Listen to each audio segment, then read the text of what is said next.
नमस्कार, स्वागत है आप सभी का। मैं हूं हिमांशु और आप देख रहे हैं हलचल इंडिया। बेबाक खबर तेज असर। आइए नजर डालते हैं आज की खबरों पर। कैराना सांसद प्रदीप चौधरी ने बाढ़ग्रस्त इलाकों का दौरा करते हुए पीड़ित किसानों को हर संभव मदद का भरोसा दिलाया। दरअसल आपको बता दें, पूरा मामला जनपद शामली की तहसील ऊन क्षेत्र के गाँव लक्ष्मीपुरा का है, जहाँ पर यमुना का जलस्तर बढ़ने के बाद पानी के तेज बहाव से लगातार कटान हो रहा है, जिसकी वजह से किसानों की फसलें बर्बाद हो गई। वहीं 2 दर्जन से भी अधिक किसानों की सैकड़ों बीघा भूमि यमुना में समा गई। लेकिन अभी तक हालात में कुछ सुधार नहीं हो पाया है, बल्कि हालात और बदसे बदतर हो गए हैं और अभी तक किसानों को किसी भी तरह से राहत नहीं मिलती नजर आ रही। और शामली में भी दिल्ली की तरह सियासत का खेल शुरू हो चुका है। कल पूर्व विधायक राव अब्दुल वारिस और थाना भवन व शामली विधायक अशरफ अली खान और प्रसन्न चौधरी ने भी किसानों को हर संभव मदद दिलाए जाने का भरोसा दिया था। साथ ही जिलाधिकारी को भी ज्ञापन सौंपकर जल्द से जल्द किसानों को राहत प्रदान कराए जाने की मांग की है। इसी कड़ी में आज दोपहर कैराना सांसद प्रदीप चौधरी यमुना तटबंधों का निरीक्षण करने के लिए पहुंचे तो किसानों को दर्द छलकने लगा और किसानों ने बताया कि आज जिन हालातों का सामना करना पड़ रहा है उसका जिम्मेदार केवल शासन प्रशासन है, क्योंकि लक्ष्मीपुरा और फड़ी के वैध पट्टों की आड़ में जेसीबी व पोकलेन मशीनों से लगातार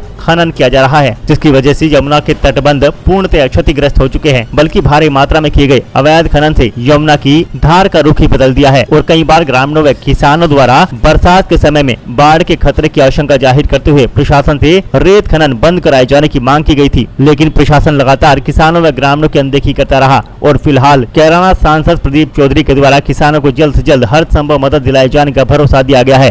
देखिएगा, जब जब भी बाढ़ का प्रकोप होता है उसका नुकसान भी साथ साथ होता है। हम भी लगातार बाढ़ग्रस्त क्षेत्र का दौरा कर रहे हैं पिछले कई दिनों से। उधर कल्लरडी में भी सनौली में जो स्टड बना हुआ था वो भी डैमेज हुआ, उस पर भी हम लोग जाकर के देख करके आए थे। पिछले 3-4 दिन पहले माननीय मुख्यमंत्री जी भी चिल्काना में आए थे। बाढ़ग्रस्त पीड़ित लोगों से मिल करके उनको सहायता के रूप में माननीय मुख्यमंत्री जी आकर के उनको दे करके गए, प्रोत्साहित करके गए, उनको आश्वस्त करके गए कि हम लोग किसी भी प्रकार की समस्या आप लोगों के सम्मुख नहीं आने दी जाएगी। यहाँ आज लक्ष्मीपुरा, बढ़ई, चौसाना के इस क्षेत्र में भी बाढ़ का प्रकोप देखने को मिला है। पिछले दिनों जब बाढ़ आई थी, हमारा शहपत गांव कैराना के पास पड़ता है, वहाँ भी बाढ़ का प्रकोप देखने को मिला। बंधा ही टूट गया था, लेकिन वो हम लोगों ने बड़ी सजगता से डीएम से, एसडीएम से, सभी सिंचाई विभाग के अधिकारियों से कह करके तत्परता से उसको ठीक कराने का काम किया गया। अब वहाँ ऐसी कोई बड़ी समस्या नहीं है। यहाँ की समस्या हम लोग की जानकारी में आए तो ये निश्चित रूप से बड़ी एक क्षति यहाँ देखने को मिली है। किसानों की फसल का भी नुकसान हुआ है। धान गन्ना जो लगा हुआ था उसका नुकसान बड़ी मात्रा में देखने को मिल रहा है।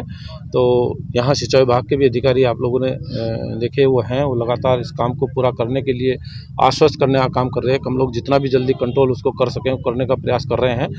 और अगला भी जो 2-3 ये स्टड इन्होंने कहेंगे या पानी रोकने के लिए जो स्पर्श इन्होंने बनाए हैं उसको रोकने के लिए ये लगे हुए हैं लगातार। जो अगर डैमेज हुई उनको भी ठीक करने का काम किया जाएगा और जो अस्थायी रूप से जो इनका काम किया जा सकता है वो प्रोजेक्ट थोड़ा सा लंबा। मैं पूरी कर दूँ। प्रचार प्रसार किया जा रहा है कि हमारे पास धन की कमी है, बजट नहीं है, सर क्या कहना है? ऐसा नहीं है, बजट की कोई कमी नहीं है। सरकार पर्याप्त मात्रा में किसानों के हुए नुकसान की भी भरपाई करने का काम करेगी और जहां स्टड या सिंचाई यानी कि बाढ़ से संबंधित जो भी समस्या आएगी उसको प्राथमिक रूप से पूरा करने का काम करेगी। तो सर एक समस्या यहाँ पे जो खनन है अवैध पट्टों की आड़ में, जिस तरीके से अवैध रूप से खनन किया जाता है, स्थानीय ग्रामीणों के द्वारा बार बार आवाज उठाई जाती है। हाँ जी। प्रशासन इन लोगों की आवाज नहीं सुन पाता। तो सर आज ये कारण का पता लगा है कि अवैध खनन की ही वजह से यहाँ पे कटान भारी मात्रा में। हाँ, मुख्य रूप से ये बात निश्चित रूप से ये ग्रामीण लोगों ने ये जानकारी देने का काम किया है कि जो स्टड हमारी बनी हुई थी उसी के पास से, उसी के करीब से खनन करने का काम किया गया है। वो यहाँ आकर के जानकारी मिली है। आगे हम इस पर ध्यान देने का काम करेंगे। पुराने जो बांध था टाइम पे की गई, अगर वो मरम्मत हो जाती, उसके तार बूटे हो गए थे तो इसलिए वो झेल नहीं पाई पानी के झटके से। हाँ, बहुत पुरानी जो स्टड बनी हुई थी निश्चित रूप से वो कहीं ना कहीं कमजोरी उसमें आ जाती है, लंबे समय की बनी हुई होती है। नई अगर बनी हुई है कहीं वो डैमेज हुई तो उसकी जो है जिम्मेदारी सिंचाई विभाग की हो। पीड़ित किसानों को क्या? पीड़ित किसानों के लिए बाकायदा सभी का सर्वे करने का काम किया जाएगा। सर्वे करने के बाद जो रिपोर्ट आएगी उसके आधार पर कार्रवाई करने का वक्त हो चला है आपसे विदा लेने का। कल फिर होंगे हाजिर कुछ नई और ताजा खबरों के साथ। तब तक के लिए दीजिए हमें इजाजत। नमस्कार, देखते रहिए हलचल इंडिया, बेबाक खबर तेज असर।